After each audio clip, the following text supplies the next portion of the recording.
All right, my name is Rich Schmidt. I'm here with Jason Tosch at Stoller. It's March 5th, 2020. Jason, thanks so much for joining us today. Yeah, very excited. Let's start with the first question, most important question. Why wine? Why wine growing?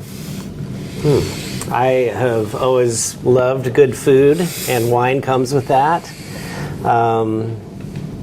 In my Corvallis days, I've been around Oregon wine for a long time. My folks drank wine when I was a kid. Probably had my first sip of wine when I was, too young, I would say. We always had wine with Christmas dinner. We had sparkling wine for Christmas morning with croissants. That was a family tradition. My folks drank Blue Nun. Have you heard of that? It's disgusting. But they evolved, all around us out in Banks, Oregon. We had, Sanford Reese or Sandy Reese, who planted, I think, Elk Cove's Wind Vineyard, or Wind Ridge, I think it's called now. So that was my cousin or friend Chris Sitzman's grandpa's vineyard.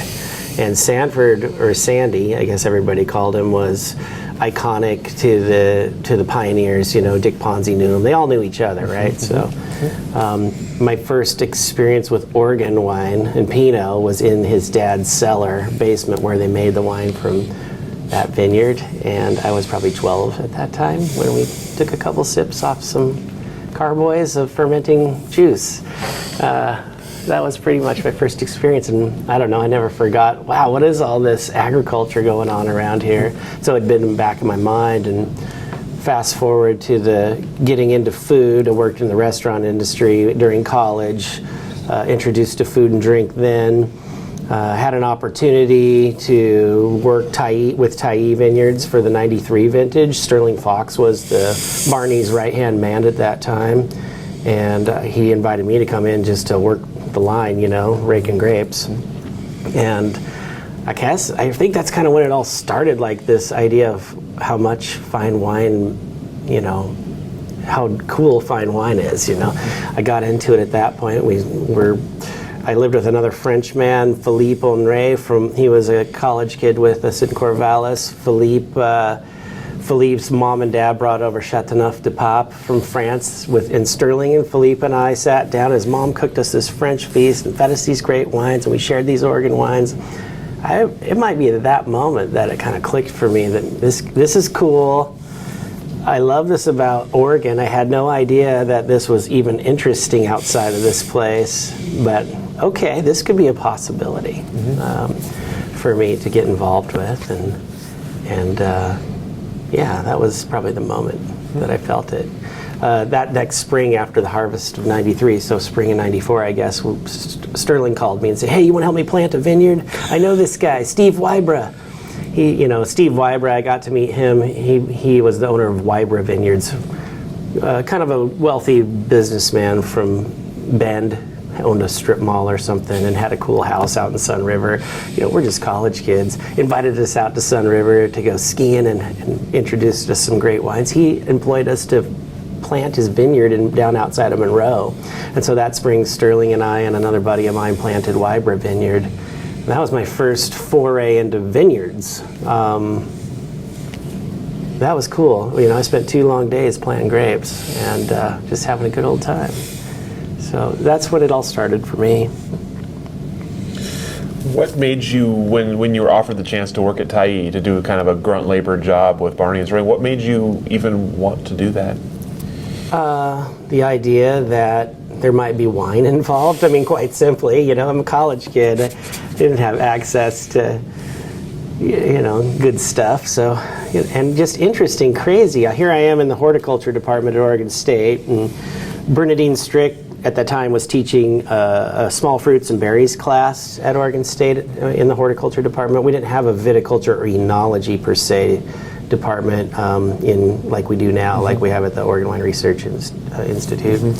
At that time, it was just horticulture with this focus on grapes or floriculture, not grapes, but fruits, floriculture, turf. And I took a class with Bernadine. We had a wine tasting in that class as well at that time. And so that experience, visiting the Alpine Vineyard or the Woodhall Vineyard that they had out in Alpine, Oregon State, that was part of that class as well.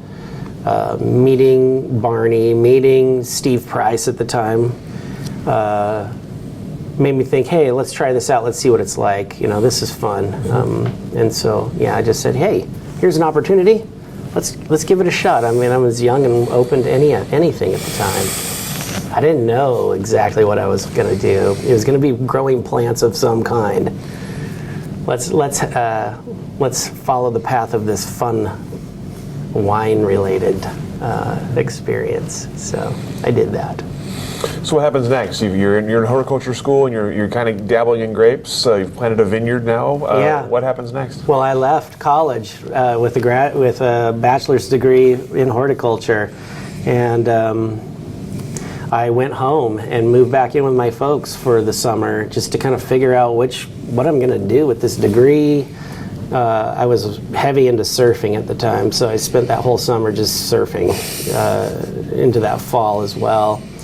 And I got a call from a friend of my folks through their church, this guy named Rob Dressler, who had an opportunity to come work for a floriculture company or a cut flower grower company called Oregon Roses. And home for me at the time was way out in the woods, out in the Coast Range outside of Banks, Oregon, up towards past Buxton on the way to Vernonia. I mean, we called it Vernowhere because it was in the middle of nowhere, 45 minutes from the city, but it seemed like 300 miles from the city. And but close to the coast, right? So 50 minutes, and I was in the ocean. I took a job. I had an opportunity to get on board with a cut flower grower and become eventually the vice president of grower operations for that company, and was with them for 10 years, farming 10 acres of hydroponic greenhouse roses and Gerber daisies, and 400 other acres of floriculture crops, including Christmas greens.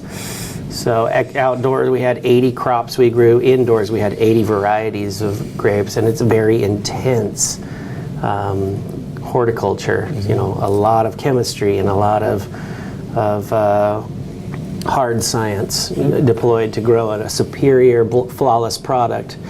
Tolerance for blemishes and things on cut flowers is pretty much zero. So that whole system of farming exposed me, to a world of many moving parts that are just very intensive. Like I was saying, the chemistry, we would inject fertilizers into the water of the roses that would wash over the roots anywhere from 6 to 10 times a day at the precise amount. We had greenhouses that opened and closed and based on a computer program I put together, and but all that is chemical inputs and all that intensity going into this crop, and then there's a waste stream out. I started to develop my philosophy and openness towards that style of farming and growing in general for any crop started to become to question in myself. Like, I was exposed to many different pesticides and that, not dangerously, but just as a happenstance of the farming system. I just start to develop a disinterest in pursuing that as a lifelong career. I felt like maybe this wasn't for me. My internship at Oregon State was in organic farming, and here I was farming the extreme opposite of organic. And so, I kind of got into a situation in 2004 where I'm like, this is maybe time for change. And that's when I got another call from Sterling. I heard the Ponzis need a vineyard manager. And I'm like, huh? Who are the Ponzis? I had been 10 years outside of the wine industry. And yes, I'd had multiple vineyard managers. A lot of my friends and colleagues in college in horticulture became vineyard managers. Sterling became he was in food sciences, studying winemaking. And that side of things, he eventually just got into vineyard management because that's where his interest lied. But Matt Shea, who now farms for Bernardus down in California, he worked up here. He helped plant the PPV sites, which are now the KJ sites. Matt Shea planted a lot of those, like Grand Moraine, and he planted Xena. He planted Xena, working for Bob Bailey. He's now down at Bernardus. So that was a main one. He lived with me for a while in that house when I was rose farming. Yeah, just there's a community, a constant community of my peers running through, pushing me to go to grapes for some reason. I'm like, dude, I'm doing fine. I'm making money. I'm having fun. Look at this. I got a bachelor pad to hang out in. It was sweet. But yeah, the chemicals thing that we had to use, that was tough. So grapes don't require a lot of that intensive farming. In fact, grapes are one of the only crops not, grown with a heavy yield-based model. Like quality and yield are somewhat inverted. They're inverse to each other at some level. There's limits to that, but yeah, less is more. Okay, can lose some of this chemistry. There's not a lot of pests and diseases. I understand every pest and disease that a grape could get. I understand the nutrition patterns of grapes. I've been farming perennial row crops for 10 years that are super intensive grapes. This looks like fun, and it looks healthy, and I love wine still, because all that time I've been consuming wine. Yes, it was the Rancho Zabico, but here and there I'd get shots of Pinot, so. Yeah, so I jumped ship and took the job with Ponzi's. They were gracious enough to offer it to me. And it was a major life change. I was taken care of at Oregon Roses and sacrificed a good paying job with housing and everything to reintroduce myself to this new career. And that was 2004 I did that. What were your initial impressions as you got into that? I loved it. I loved the joy that everybody felt there. I loved the Ponzi family. They're a good Oregon family. Not that I guess it does weigh a little bit, feeling safe with Oregonians around there. I love their Italian roots and learning about them and learning about the history and working with Dick. He's a great guy. He was very influential and intense and meant a lot to me to learn from him and listen to his story. And he knew, I would mention names here and there of the people I grew up around, like Aldi Howard, and Aldi Howard was a guy my parents went to high school with, and Dick goes, Aldi Howard? Yeah, because Aldi had helped Dick with some of his first vintages back in the 70s, and there's just a lot of this connectivity from the Forest Grove, Tualatin Valley to this winemaker. I would argue one of the best winemakers in the Tualatin Valley and in Oregon. That family grows and makes good wine, there's no doubt. And I was able to learn a lot and pick the systems up and make good changes, and had two extremely successful vintages of 5 and 6 there. 2005 being one that was rainy and floated with mildew, and the vole outbreak of 2005 saw old vines crashing everywhere, but we didn't experience any of those. I think they liked that a lot. And then 2006 was a bumper crop year, one of the largest grape crops I've ever seen, and when we brought in the mother load, and I think Maria was extremely happy with the amount of grapes she had to sell that year of high quality. The old Valley Floor, from the historical winery they had there, that old Valley Floor vineyard they had there hadn't been producing much in years, and I was able to turn that around by doing some deep root pruning in 2005 that actually gave them a crop they couldn't believe. In 2006, I couldn't believe. We did root pruning works in a lot of crops to promote, flower bud development. Oh, you're cutting my roots. I'm dying. I need to put these babies out. So that goes to flower and seed, right? So the next year we had just huge amounts of fruit, which is all that fruit is the covering of the baby seed, the progeny. Evolution at play, and tricking evolution at that moment was kind of I still look back on that going, whoa, that's a lot of fruit. What are we going to do with that? That was fun.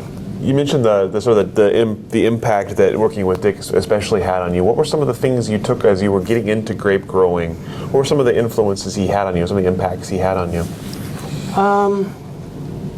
I just think working with the land and thinking about some of the old ways that from Italy. You know, we planted hillside, terrace style. He liked how I terraced a section of that vineyard for Muscat that they planted at the bottom of his Aurora site. I think one thing that I remember is that he was not too excited about having Gewürztraminer planted near his house. I don't know if he wants everybody to know that, but Dick has Gewürztraminer planted right next to his house. He's probably still upset with me about that. I liked a lot of what they had going on. You know, they purchased or acquired the Five Mountains parcel, which became Abatina Vineyard, Linda Vista Vineyard. It's part of one of the Abatina section of that vineyard, which is their $100 bottle, or I don't even know what it is now. That was a clonal trial from I think like 79 that OSU brought in from France. I mean, all Pinot, it's France, Switzerland, Spain, you know, all of Europe. And that clonal trial was placed in there. It was placed at that site. It was placed at a couple others, and I can't remember exactly where. And we went through, and I think one of the main exciting things, not just from Dick, but Dick and Louisa, they wanted a field selection of that block, of that section, the Abatina section, taken and propagated to plant to their mountain home vineyard, which was I was lucky enough in 2006 to be able to develop and plant that vineyard. And all of the Pinot there is a selection Marseille, I think is how you pronounce it, that Louisa had me blow up off the Abatina block. Unknown mixes of clones and varieties from all over the world from that clonal trial. That's the parent material for that entire Pinot Noir vineyard at that home site. That project, that mountain home project, was Chardonnay, mostly I think it was mostly Chardonnay and Pinot Noir, or mostly Pinot Noir with some Chardonnay at the bottom. I don't know what else is there now. I didn't finish the project. They had a cool old walnut orchard that we didn't remove. We wanted to keep that because I think Dick's an experimentalist. That's the other thing. Dick wasn't just into wine. Wine was a passion, but you know, so was craft beer. So was anything delicious, tasty, thoughtful, artistic. I mean, Dick kind of showed me that there are a generation of people who were exploring the boundaries of good taste.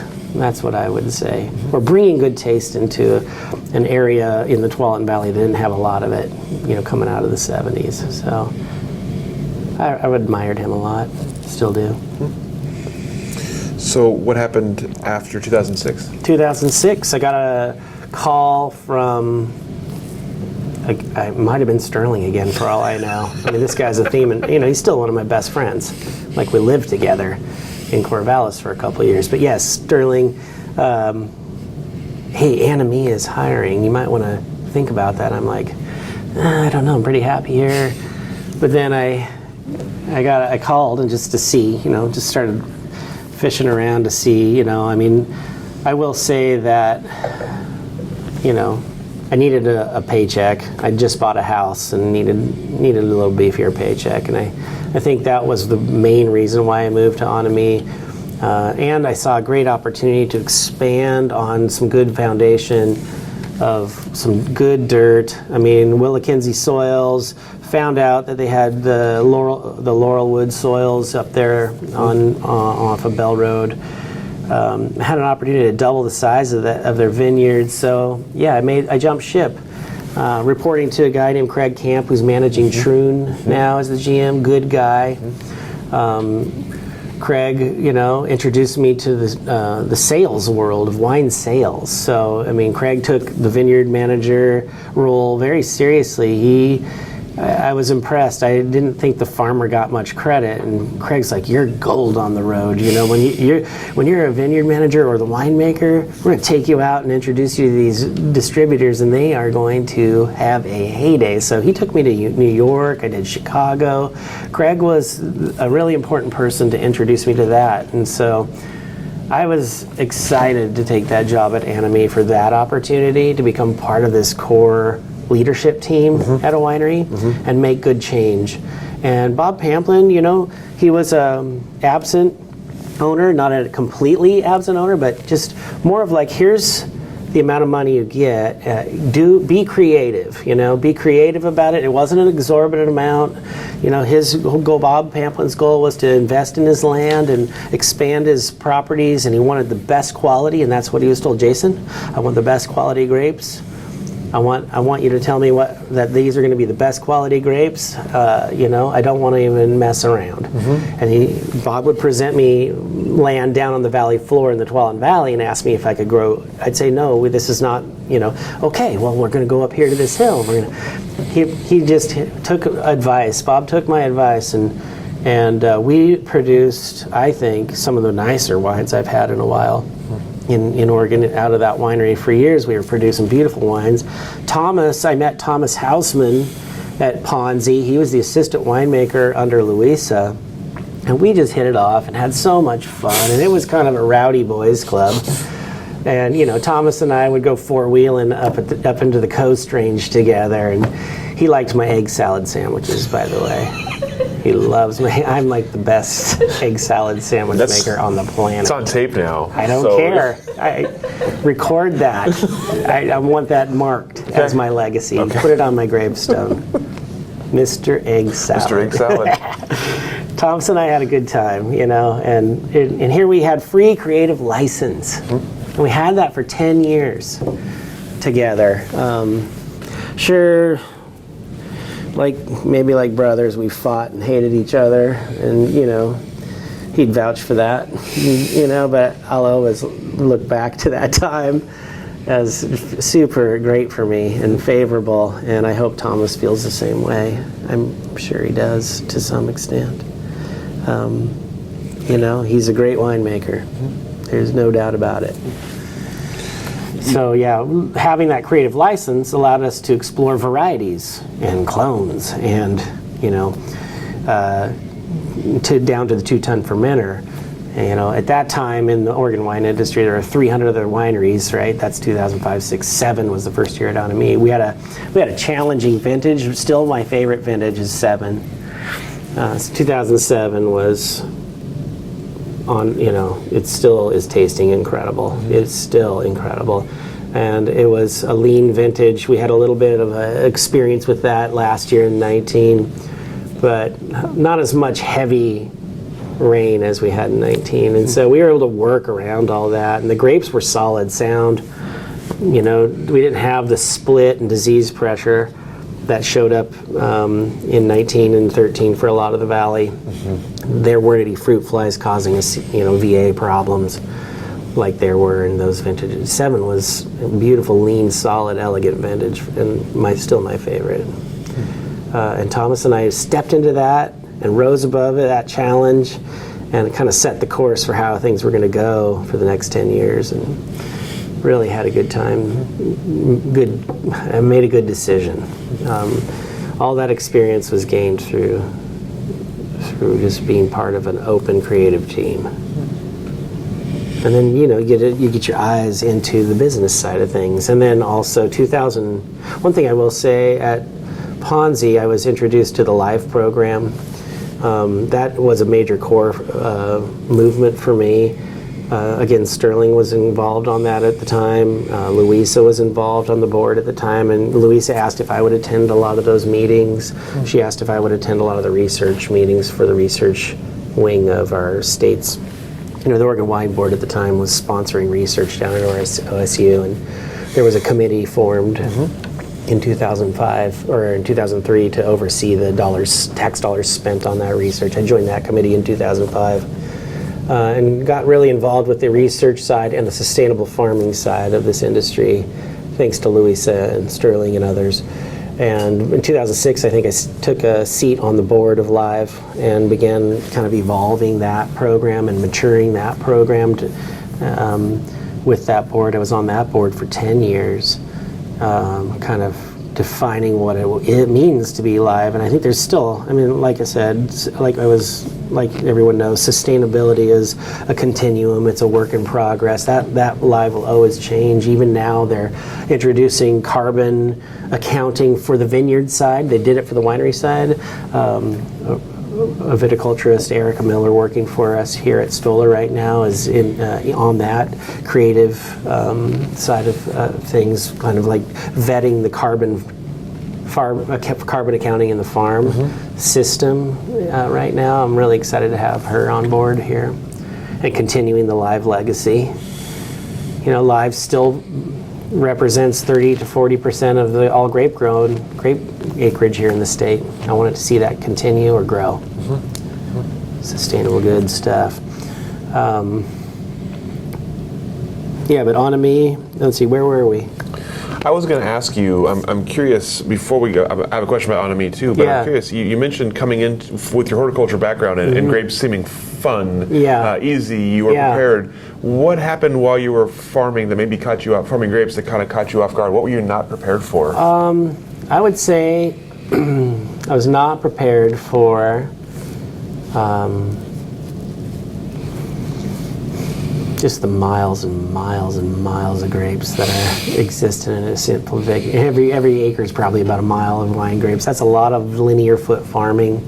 And the fact that, so you're not spraying a lot of chemicals or nasty stuff out there, but you are having to manage that crop intensively, making 15 to 20 passes by hand every year to do the various crop techniques and manage that canopy. I'd grown some similar crops, like Forsythia has a trellis. That's a cut flower that's very commonly used for Chinese New Year and things like that. So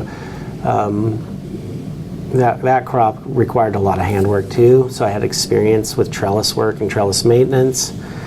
But I think just the crew, trying to do so much with a pretty minimal crew, that kind of caught me off guard. The whole vole thing I had experienced in holly orchards I was farming, and so that one I was prepared for. We busted out this tool called the Rodinator. Yeah, the Ponzi's have a Rodinator. It's a propane cannon that puts a sound wave down in the ground. You put it down in the tunnel, you pop it off, and the sound wave repercusses through and stops them in their tracks, so to speak. So we used that heavily in 2005 and stopped the vole. Just the whole set of different problems that are inherent to grapes are not too uncommon in most crops. Powdery mildew, in the Willamette Valley, every crop. Mites are the only real insect issue. Every crop. Botrytis, almost every fruit crop. So just having the knowledge coming out of cut flowers into that, I had a pretty good base. It was just a matter of cutting my teeth on the new crop more than anything, and jumping into a culture that's a little less. It's not boring. Having these beautiful long farm lunches with wine midday, that blew my socks off. This food is amazing. This wine is delicious. It is lunch and I'm in the middle of my workday. Thank you so much. I have made a right choice. I was not prepared for that. So at Anami, you have about a decade of fairly loose creative license, as you said. Right. What were did you have goals in mind, and were there certain successes that you look back on most fondly? Yeah, just having planted what I think is a great vineyard in what they call their Robert and Justin Grant vineyards. Perfect elevations, perfect aspects, perfect clone selections. Really a lot of really delicious fruit came off that. And my favorite is just the wines that we created. And then Thomas and I had a good relationship with some folks in Sonoma County and Napa County. We a couple times made trips down there and gathered information from folks and made some trades and introduced ourselves. And we had a purchased fruit program at Anami, so I got into purchasing and negotiating contracts at that time, the sales side of things. But I think the biggest win of Anami is being free to explore all facets of the wine business. Nobody carefully held guard of their department information or secrets. Like it's a small enough winery. At the time it was 11,000 cases or 10,000 cases, and we moved it to 22,000 cases. watching that grow and watching all parts of the business, we were all exposed to all parts of the business as that 4-person core team. And I learned a lot based on just having the ability to be in the room when important things were discussed. And I realized, from the vineyard side, or I felt like from the vineyard side, a lot of the value, it's very tough to make a dollar just growing vineyards and selling the fruit. Like the real value of owning and operating a vineyard is selling the land if you really need to have money. That's how it was then and still is to some extent. It's hard to make a lot of money unless you have a massive amount of acres and farm for yield, which helps. Which helps with the bottom line, that yield thing. That's one thing I want to talk about eventually. But that was the best thing, is just the whole being exposed to the whole business and being able to have a say on business matters from the wine business side of things, especially in the growing state. Back to that idea, that yield-driven model. So in 2005, when I got into it, it was 2 tons per acre, 8-foot spacing. That's the deal. That's where our quality is, and that equates to about 0.65, 0.7 pounds per linear foot of row. And you get really good quality at that rate, but you don't get a lot of volume. And I think the work that Patty Skinkis and getting Patty Skinkis here in 2007, 2008 to start working on yield versus quality ideas, that's one of the biggest changes that I have witnessed in our industry, and I hear this from others as well, that has changed the economic equation of owning and operating a vineyard when we realized that through wine trials, 2 tons per acre is just as good as 3 tons per acre, and in some cases is bucked by delicious wine at 3 1/2 tons per acre. Like this tons per acre idea is very subjective, and people started pushing the boundaries of yield. You're still creating these incredibly Oregon wines. That just threw the system all on its head. That added a third more profit to the bottom line of vineyard operators. That's the biggest change I've seen in viticulture, is getting buy-in from everybody that quality can happen at these higher tonnages. Now, I think somewhere between 3 and 5 tons, there's a difference that's made. As we're still in a place here where it's hard to get them ripe to let's talk about last year, 2019. I mean, less tonnage, got riper earlier. The earlier sites like Stoller, it got riper earlier. We made it through the hard times and had some rich, beautiful, fully ripened wines coming in at 23, 24, 25 bricks. Not everybody got to see that this last year, but this hill did it. And then judicious crop,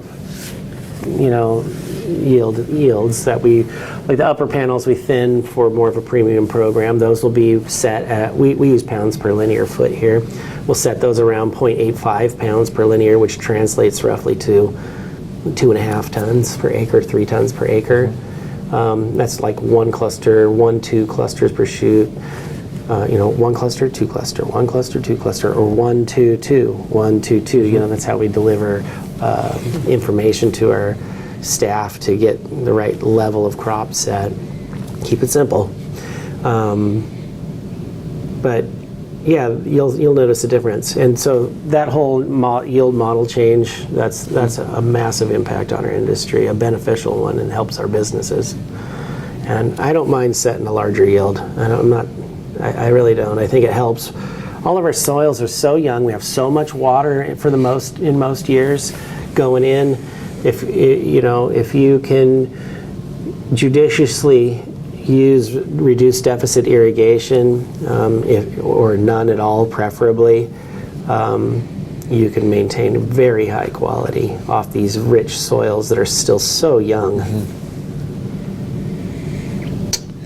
I'm curious, as you got exposed to the business side of the industry, maybe for the first time in that kind of quantity, what were your impressions of the industry in general and its business practices at that point? Did you have any? Did No, I was just meeting people, so I had no judgments. I didn't know.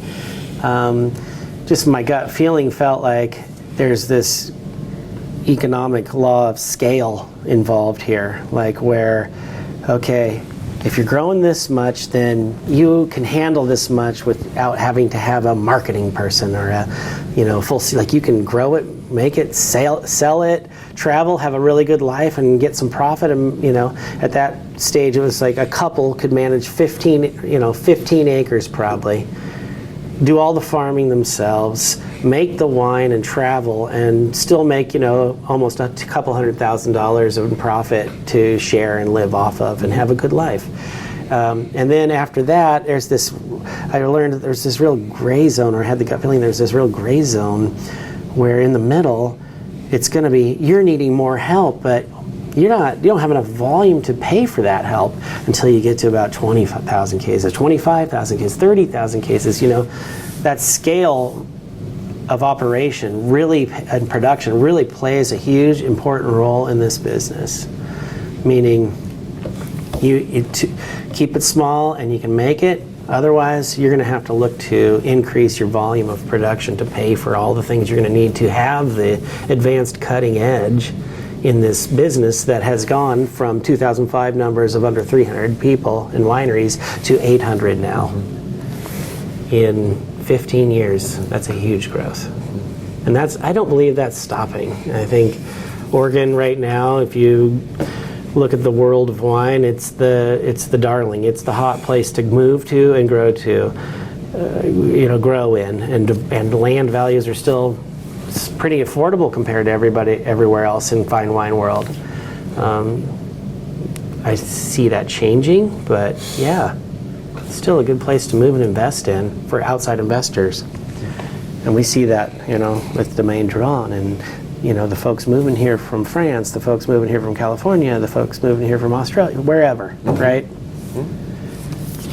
It's an investment opportunity if you're big in the wine business. And Stoller being homegrown, which is one reason why I love this place so much, is that Bill is from here, sees the opportunity, is able to invest to scale, and is willing to invest in people to get them there. And this place is wonderful for those reasons. So tell me how you got here. How I got here? 10 years at Anami. I kind of work in these 10-year cycles, I guess. I look at this at Anami. I'd spent 10 years there, and I felt it was time for a change, and so, we had done all we were going to do there. We'd planted all the grapes, I'd developed all the land, our wines were excellent, and I like to build things and grow things, businesses, land holdings, whatever, plants. I like to see that growth, that change, and this place is growing, and I thought it would be a good fit. I saw an opportunity. I saw a world-class vineyard. I looked at a lot of the vineyards I was working in. If you want to kind of relate it to like a theater stage, right? Like Anami, I felt was a black box of creative theater, and then you look at Stoller, it's kind of like Broadway main stage in some ways, and so I thought maybe it's time to give that a shot. And the opportunity, they called me and sought me out, and I said yes, this is going to be a good fit. We didn't know we were going to grow this like this at the time. That all changed in 2017, where we kind of put the pedal to the metal and started acquiring more land, and acquired Chehalem, the other half of Chehalem, and took that brand on, and we started the chemistry program. We got into canned wine that was 2018. Melissa has her history program of Eastern Washington big reds. I had some experience there as well, working with the Pamplins. They had a big red wine facility at Pamplin family. But I thought it was a good fit. The purchase fruit program here, I'm doing all that grower relations and contracting myself right now. Last year we brought in over 2,000 tons, somewhere like 2,400 tons. We grew almost 900 of it here. The rest of it was all purchased fruit for the 5 brands. And I like working with people. I'm not the vineyard manager anymore. I'm not the viticulturist anymore, but I work with 2 great people who are David Myers, who's Joel Myers' son, vineyard manager, Erica Miller, who's from Dufur, Oregon, Patty Skinkus lab. She worked with Patty for a while, Oregon State University grad, viticulturist, super sharp, really good at what she does. And with this team of 3 together, I feel like I'm lucky to be working with one of the better vit teams in the state right now. Very excited about what's going forward. How do you define your role? My role, just make sure the I's are dotted and the T's are crossed. Make sure that our company is not hanging itself out there with too much risk. So a lot of risk management now. A lot of keeping smart, busy, dedicated, hardworking people happy. That's a big job. And then growing a business that from 40,000 cases when I got here to 160,000 last year we processed.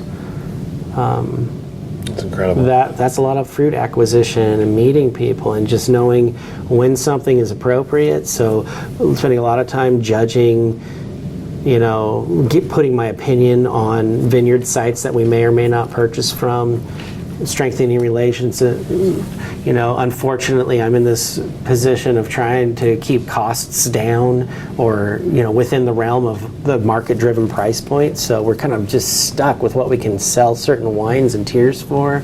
There's one ththing I see here in the Willamette Valley is we've got a lot of very high-quality, pricey fruit out there. And I know that other business entities like A to Z struggles with this. We're trying to get wine for the people. Bill Stoller wants wine to be affordable and for the people. We have this Dundee Hills bottling of Pinot Noir, estate-driven fruit. I think it's $35 right now, but I mean, it's at a tier that would be up in the 40 to 50 range if he wants that to be down, and that's as low as I can get it with the farming operation here. And then you get out there into we've got the chemistry, which sells, I think, for 20, 25, 30 somewhere on the shelf. That's a Willamette Valley purchased fruit, and it's going to be allowing growers to, with good viticulture and more leaf pulling, get larger yields ripe. And we see more of that. Last year was a challenge for us with the way the weather turned. That's going to be 1 in 10, hopefully. Last vintage 13, I said, okay, maybe it's like 1 in 7, but it was. So that's going to be always the challenge, is getting the price point right and working with growers. And we're going to build our estate up for the programs to get as much estate fruit grown as we can. But being part of the bigger picture and a business that's scaling to a level that can really bring Oregon into the world big players play. Like, this is, I think, one of the only homegrown large producers that doesn't have outside investors. I mean, it's got an Oregon it's 100% Oregon. I think the word is authentically Oregon, the term they use. There's some truth to that. What's unique about the state vineyards here, and what is it you're judging when you're looking at outside vineyards you may or may not? So airflow, exposure to the sun, kind of the meso climate surrounding the area. What's the wind do through here in the late season? A lot of it's just like, is this going to get ripe? It's okay. It's rolling north and in a pocket. It's just not going to do what I need to do. Who's the viticulturist really matters. How serious is the owner of this vineyard about farming? Are they farming it themselves for nothing, trying to keep things cheap and making mistakes along the way?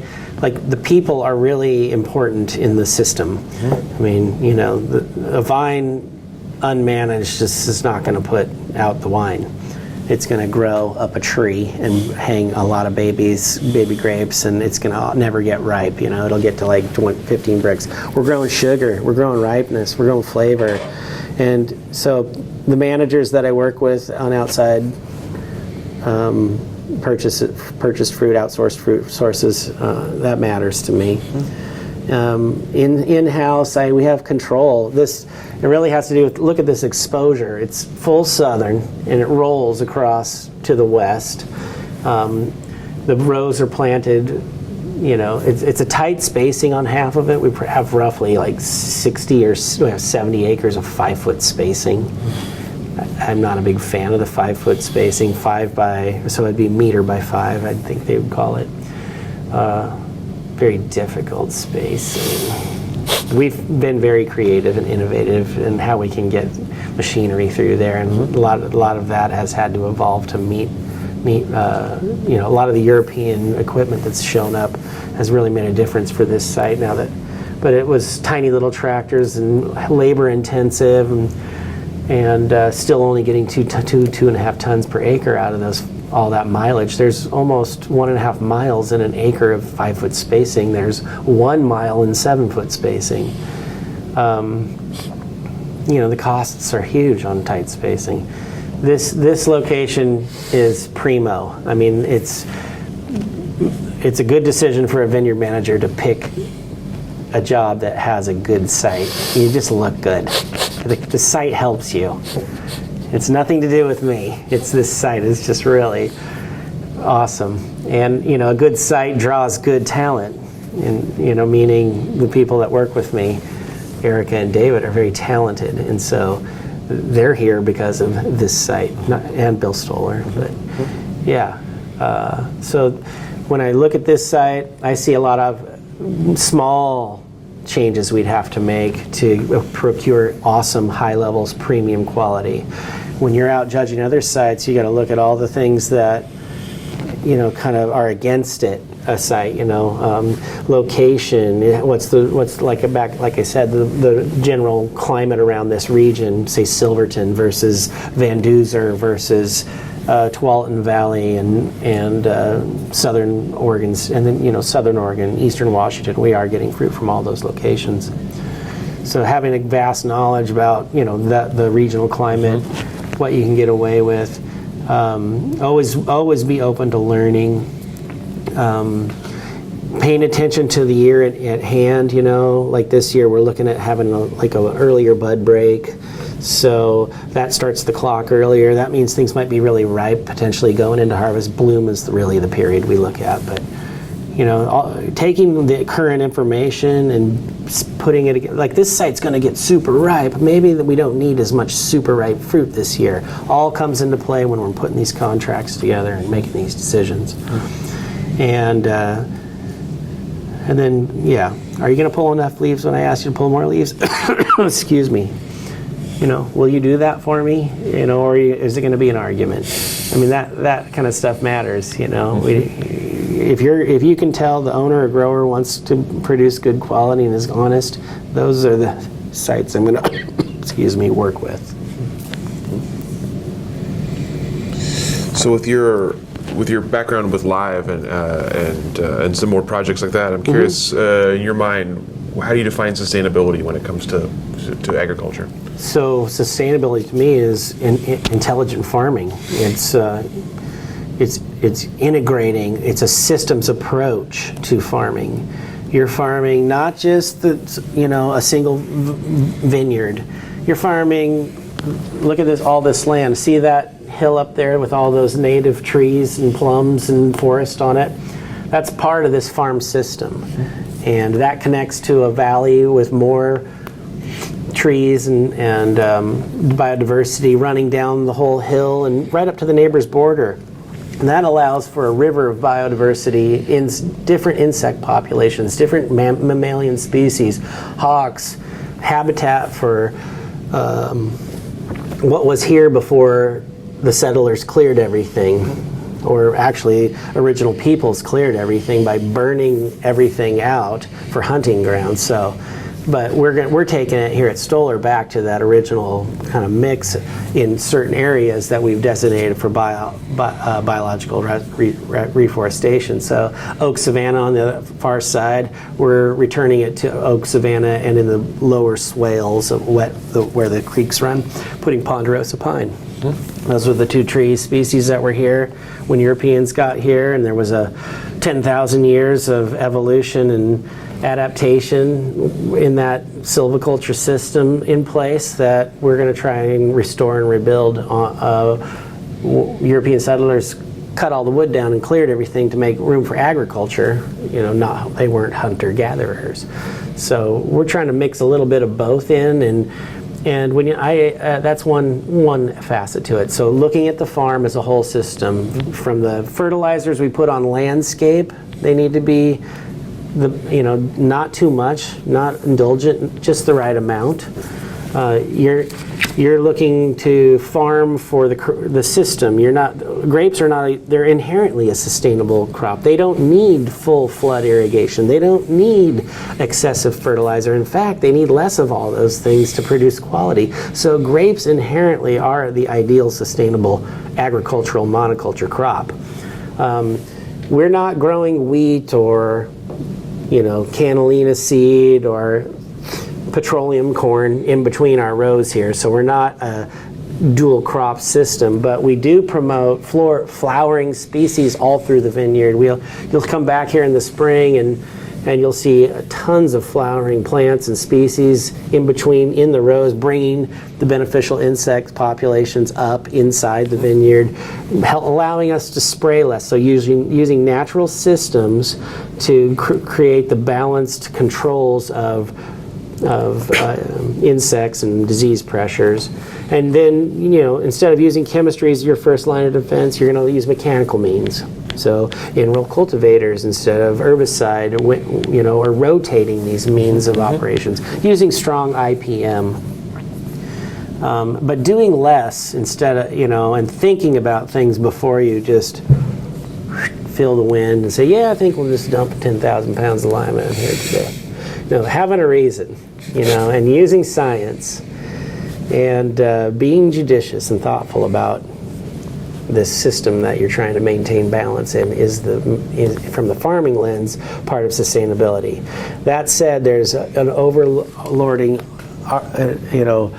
whole idea of sustainability about longevity, the business side of things. Like there's a winery and vineyard in Germany that's been producing for 900 years on the same location.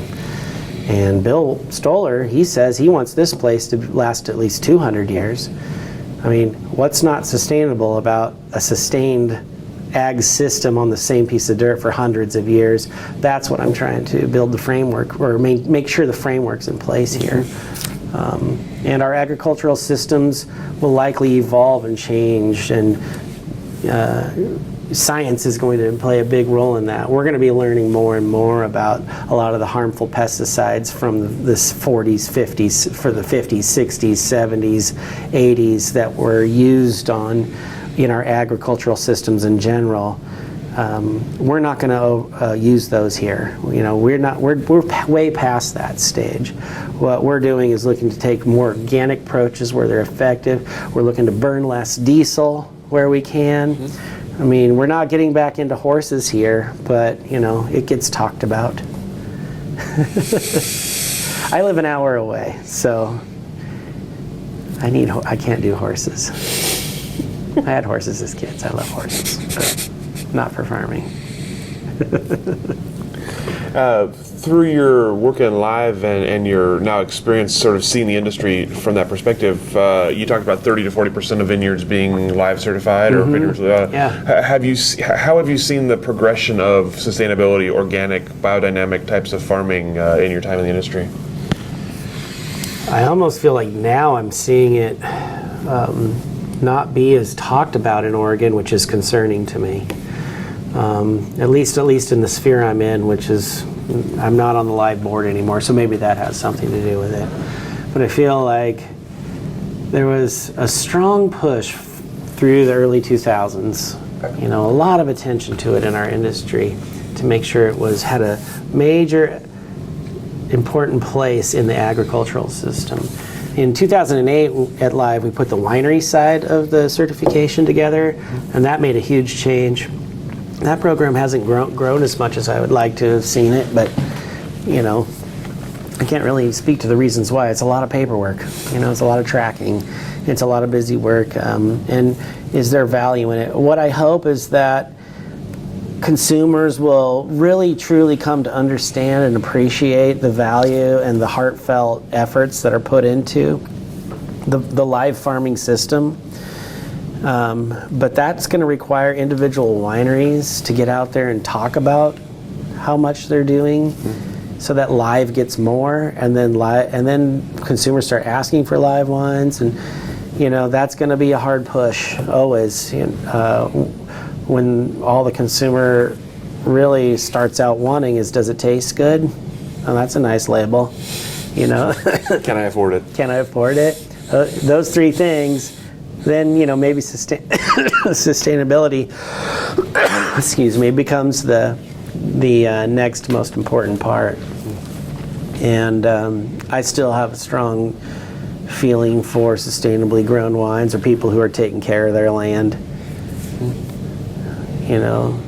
There's a whole hot topic about getting rid of Roundup right now, and that's what we've done here at Stoller. We're done with Roundup. Maybe not Roundup, I'll say glyphosate, just because Roundup's a brand, but glyphosate chemistry is no longer used here, and I think that's a pretty strong move. If we could get the whole state to get on board with that, that'd be pretty awesome. There are other tools, so we're going to use those. Yeah.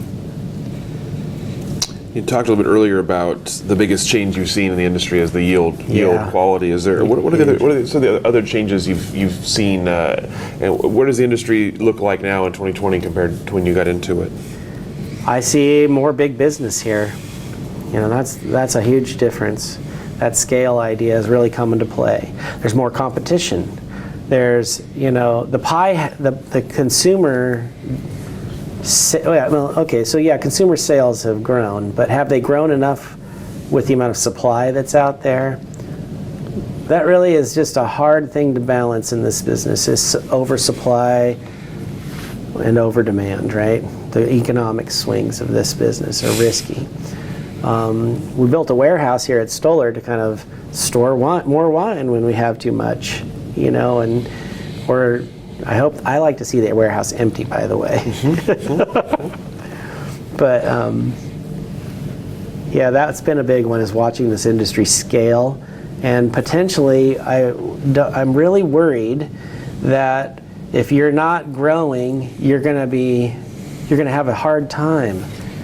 If you don't have the iconic brand recognition, getting into the business and starting out at this is going to be much more difficult in the future if you're only going to a certain level. It's hard to jump in and just have instant iconic cult wine status in Oregon anymore. It seemed like for a while there it was, you're from Oregon, you're instant cult status. I think we're fading out of that.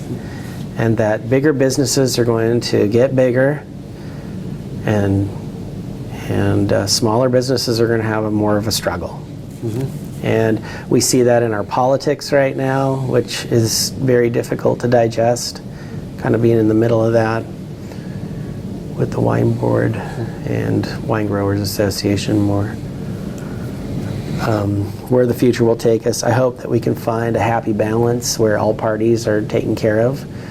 Myself, I feel like more of a centrist person, but both in politics and from a business politic standpoint. I'm looking for the best out of everything, and I hope that we can get there in this industry where everybody feels listened to and taken care of. I think we have to get bigger. Right now, from the research side, just looking at it from the wine board research end of things, Oregon Wine Board, we have anywhere between $350,000 to $450,000 to spend on research programs here in our state. And research, that's not very much money for an industry bringing in billions to the state. really concerning to me that we, research advances. It's what put us. It gave us the cutting edge. All this leaf pulling and crop manipulation and cover crop management. These were all ideas that came from research that was a priority for the select few going into the 80s. And Steve Price and Barney Watson made huge strides and changes. Before that, it was Porter Lombard and others. We drafted on their research for so long. And then, there's Koblet out of Switzerland and others that we've always grabbed, and Richard Smart, kind of took over some of those ideas as his own. I think we need to double down and research the next wave. Put some, give us $700,000 state. Let's get $700,000 set aside for research so we can really dig into this microbiome with some money behind it. You see the federal government dumping billions of dollars into the microbiome project and the human brain project. That type of information changes the type of wine. Wine is a biological beast, and the microbiological realm of grapes and ferments, that's a huge unknown to us. And we've seen the work of, I think it's Jeremy Weiss out of Linfield that has shown that sustainable farming and biodynamic farming and conventional farming all taste different. Why? The invisible. He's shown that. That's just blowing the lid off of the future. If we can really dig into that and find out what makes the fine wines of our various sub-regions of Oregon, and understand how to farm with and encourage certain species of biodiversity by certain types of, instead of feeding the vine nitrogen or zinc, let's feed the biology the thing it needs to advance the one that makes the flavors better. Why was that vintage so good? It could have been the great weather we had at harvest, but it could have been the fact that we hit it with this vitamin that fed the microbiology back in July. There's a whole world that we need to explore, and we need more dollars for it. So that's a big charge of mine right now, is to find more research dollars, or let's say first put a framework together to make sure our research dollars are spent effectively, wisely, and fairly across the state. But beyond that, get people more interested in the research that built this industry on the cutting edge and the discovery side of research in the microbiome realm. That's where it's got to go. You brought up your work with the OWA and OWB and some of the difficulties right now. From your perspective, what's causing the issue? What's going to happen next? Well, I don't know. I feel like a lot of it stems from the political climate of the United States of America versus the world versus whatever, right? A lot of it's just this protectionist, nationalistic climate, air of the world, and it's infecting our beautiful industry. People align with, there's a splitting of sides inherently in the culture right now. And we saw some of that split occur over the last couple of years, over the last year really, in the state politics. Federal politics for wine, I think we can all align on still for the most part. We spent some time back in D.C. and Oregon is still looked on favorably in the capital for the reason that the wines are delicious and that's what everybody drinks there. But Oregon has kind of like some, it's like, they call them the Oregon, what do they call them? It's like a gang, the Oregon gang or something like that. The Oregon crew has some pretty big political weight on the Hill for some reason with Merkley and all the others. Yeah, it's good to see Oregon such a darling there. But you get back to the state, you have north versus south. it's Pinot versus every other red variety. And it's you don't hear a lot out from the Milton Freewater area. Those guys are pretty happy and aligned with Walla Walla. And you have the Gorge, who grows a little bit of everything, but you see a lot of this north versus south, or I'll just say Pinot versus every other variety. And you see a lot of big business versus small business need. So big business typically wants less regulation or no regulation, so they can get bigger. And small business wants regulation to keep the playing field fair and protect the brand, Oregon, whatever that would be. You see Willamette Valley Pinot Cru versus the Southern Oregon, every other variety, Tempranillo and Syrah Cru, dividing up, wanting their piece of the pie, right? The tiny little small taxed pie that we have to work with. OWA, it's a dues paying membership. We support PACs, we support political. We try to meet the needs of the membership, which it pays their dues, and it's somebody from everywhere. Southern Oregon, I think, feels a little bit shafted in there. I think that's all changed, and we've addressed that. I do believe that the decoupling of the OWA from the OWB is a great opportunity that we took. That is a long time coming. That's needed to happen for a long time, and I think this is the OW. That makes both entities so much stronger to get rid of the questions around why are they the same board. I'll tell you why they were the same board, because there weren't enough people here to serve on that many boards when they got going, and so it's just taken a long time to get them decoupled. And that's what the governor wanted, and so Governor Brown wanted the OWB separate from the OWA, and we did it. We did it on her advice, and I think that's wise. I like it. There will be confusion around that for many years to come. There's been confusion around what the difference between the OWB and the OWB forever. Even now, people are still confused. Big leaders in the industry are still confused. So now it's all going to be nice and sparkling clear. And yeah, we're going forward. We're going to go into OWA will go into 2021 state legislator agenda with a plan that is heard from all around its constituency what they would like to have, and that's a membership-driven program. So it will be playing to the members, not to the entire state. OWB will be driving. Will be working on the mandate, improving its education to the entire state. That's what the governor wanted. Improving and paying for research to advance our industry. That's what we asked. That's what we asked ourselves to pay for. And then the other thing is marketing, making sure Oregon, and this is all of Oregon, not sub-regions, not just Willamette Valley, all of Oregon is launched to the wine universe in a positive, buy me, come here, pro-tourism, sort of like advancing the marketable aspects of what we are good at, which is quality wines. Quality. You come here for quality, for craft.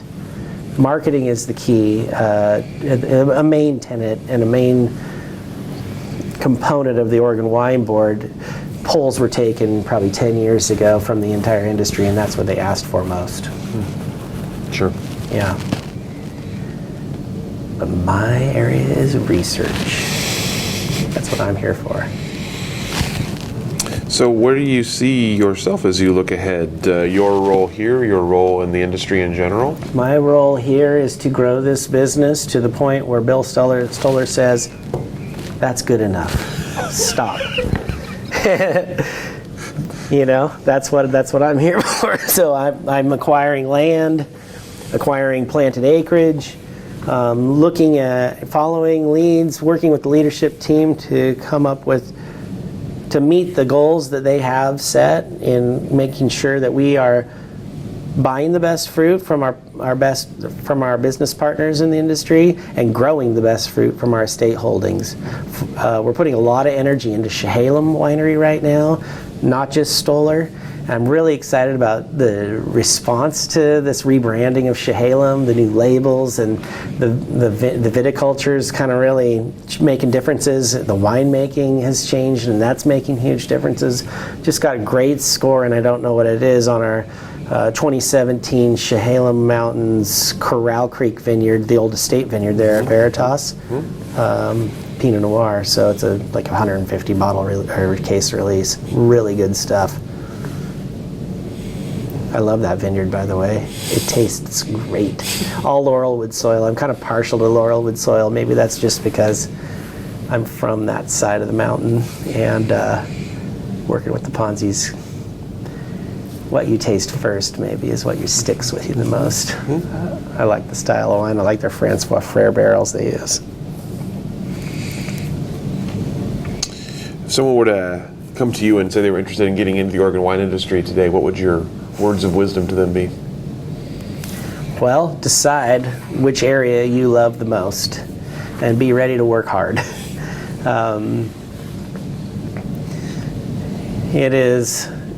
There's a lot of talent here right now in this industry. I get resumes and I'm just, gosh, where were you 10 years ago?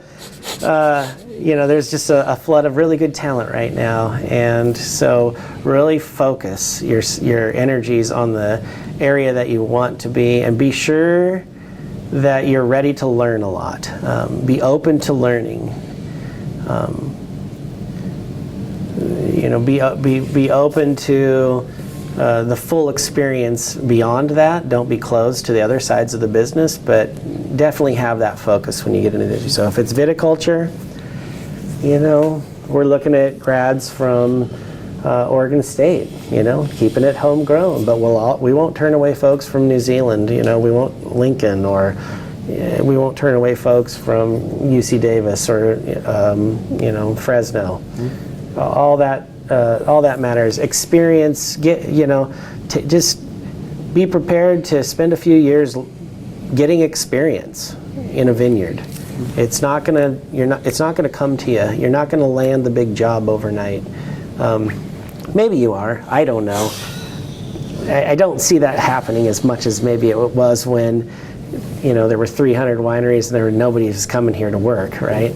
I landed in this job just having spent 10 years in roses, and I don't know if that would even be possible now with the way things are. So get the degree and focus on the viticulture and have a plan and be prepared to use it. Winemaking, find a mentor. Find a mentor and find a wine style that you love. Spend time drinking wine, talking about wine. Learn the flaws of wine. That's why you're in this business, first of all, is because likely wine drew you to it. And then there's the people. The people, there's not a lot of fun people in the nursery industry. I'm just going to say that there's a lot of fun people in this business, so that makes a huge difference. The people you're around every day, you've chosen well, so you must be fun yourself. So be fun. That's my other advice to you. Even beyond the wine industry, just be fun. Yeah. They just need to get the memo out there. What's a memo? Exactly. That's a memo. Is that to me, right? Yeah. It's all the questions that I have for you today. Is there anything I didn't ask that I should have? Anything we didn't cover? I just want to mention my family was part of the early days of this industry. My family, not the Tosches, but yes, the Tosches. Chuck Corey, or Charles Corey, moved here from California in '63 or '4, and moved into Forest Grove right across from my grandpa, and then bought the place up on David Hill. And his kids, Brad and Charlie, went to Forest Grove at the same time, the same age as all my uncles, my dad, my mom, everybody. And all of that family spent time up at the Corey's farm up on David Hill, you know, picking prunes, making wine, planting blackberries. Friends of the family helped him plant that first Pinot. My uncle helped him make his first vintage out of some fruit he found in a backyard down the hill. My Uncle Mike stomped the grapes from some wine they picked. It might have been Concord for all we knew. That was 64. And all that still, like, really is, I feel connected from that experience, and it's really exciting for me to, like, know some of the insiders on the early days from the Corey's lens. They all, you know, Corey, Lett, Joel Myers, they all knew each other down in California and moved up here early 60s from the same block, supposedly. I'm not sure where that was, but all my uncles talk favorably about that family. You know, my Uncle Mike, last night I was talking to him about this interview, and he's like, yeah, Charles Corey didn't really have a sense of humor. He's kind of mean to those kids, but I sure loved working up there. You know, there's a place on that farm where they buried like thousands of bottles of wine, like it's a treasure chest. A treasure chest, a secret burial ground of the first bottles of Oregon Pinot on that farm somewhere. He's like, Terry Rowe, this guy Terry Rowe from Gales Creek, he could tell you where it's buried. He worked there. He worked on the wine with him. But boy, I sure miss Brad. I saw him at a reunion the other day. It's good to see Brad. So, yeah, it's still going on. Just people from Oregon deciding to make wine. Or people moving to Oregon deciding to make wine. And wow, who knew? So when are you going to go digging on David Hill? I'm not sure that wine went into the ground because it was good. I'm just going to say that. But I sure am curious after that still looks like, why am I still thinking about that? Well, thank you so much for taking time today, for sharing your story with us, sharing your perspectives. Sure. Really do appreciate this. Oh, it was a pleasure. I've been keeping that all a secret for a long time. Now the world knows. Now you're going to be judged. Oh, please don't watch this video. Thank you so much. We'll let you off the hook. Yeah.